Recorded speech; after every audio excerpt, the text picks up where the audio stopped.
अयोध्या की राजनीति बीते 40 साल से 4 नेताओं के इर्द गिर्द घूम रही है। इसमें निर्मल खत्री, मित्रसेन यादव, विनय कटियार और लल्लू सिंह।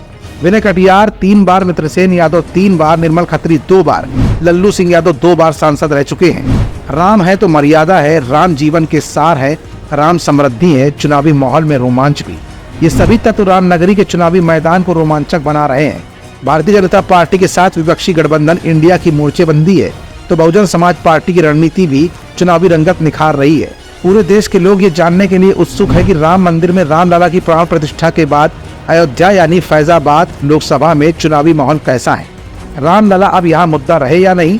क्या राम मंदिर ने अयोध्या और समूचे अवध या पूरे देश में भाजपा का चुनाव आसान कर दिया है? लोगों के मन में ऐसे दिलचस्प सवाल जरूर उठ रहे होंगे। इन सबका एक ही जवाब है कि रामलला और राम मंदिर भले ही अब मुद्दा ना रहा हो, लेकिन इस बार के लोकसभा चुनाव मैदान में लहर तो रामलला की ही है। इस धार्मिक ध्रुवीकरण से भाजपा का चुनाव कितना आसान होगा, इसका जवाब तो आने वाला समय ही देगा। रही बात अयोध्या के चुनावी माहौल की, तो यहाँ के 2 बार के भाजपा सांसद लल्लू सिंह का तीसरी बार उम्मीदवार बनाना ही रोमांच का सबसे बड़ा तड़का है। सिर्फ अयोध्या ही नहीं, पूरा प्रदेश उम्मीद लगाए बैठा था कि यहाँ से प्रधानमंत्री नरेंद्र मोदी या गृह मंत्री अमित शाह चुनाव लड़ सकते हैं। पार्टी के बड़े नेताओं की ओर से ये भी चर्चाएं सामने आई थी कि अयोध्या से किसी बड़ी फिल्मी हस्ती को उतारा जा सकता है। इन सब कयासों के बीच भाजपा हाईकमान ने जब लल्लू सिंह के नाम की घोषणा की तो उनके समर्थकों में खुशी की लहर जरूर दिखी, लेकिन आम मतदाता के लिए कोई चौंकाने वाली बात सामने नहीं आई। सब कुछ वैसा ही जैसा 10 साल पहले नजर आता था। इस लोकसभा चुनाव में बसपा की भूमिका को नजरअंदाज नहीं किया जा सकता है।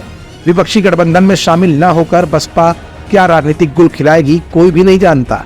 विभिन्न सीटों पर उतारे गए उम्मीदवार किस दल का गणित बिगाड़ेंगे, ये भी अपने आप में बड़ा दिलचस्प होगा। इस लोकसभा चुनाव में सियासी पंडितों का कहना है कि किसी भी दल की हार जीत में इस बार बसपा का बड़ा हाथ होगा।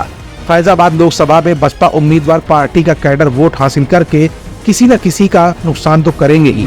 बसपा ने अंबेडकर नगर से भाजपा नेता रहे सच्चिदानंद पांडे को फैजाबाद लोकसभा का प्रभारी बनाया है। यहाँ ब्राह्मण चेहरा उतारने से अन्य दलों के लिए लड़ाई कठिन हो सकती है।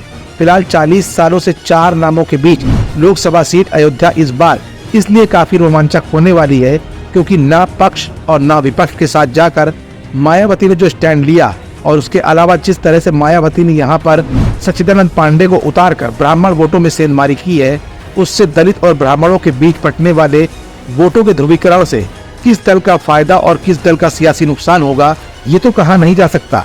लेकिन इस लोकसभा सीट पर मायावती का चुनाव पक्ष और विपक्ष दोनों को ही प्रभावित करने वाला जरूर होगा।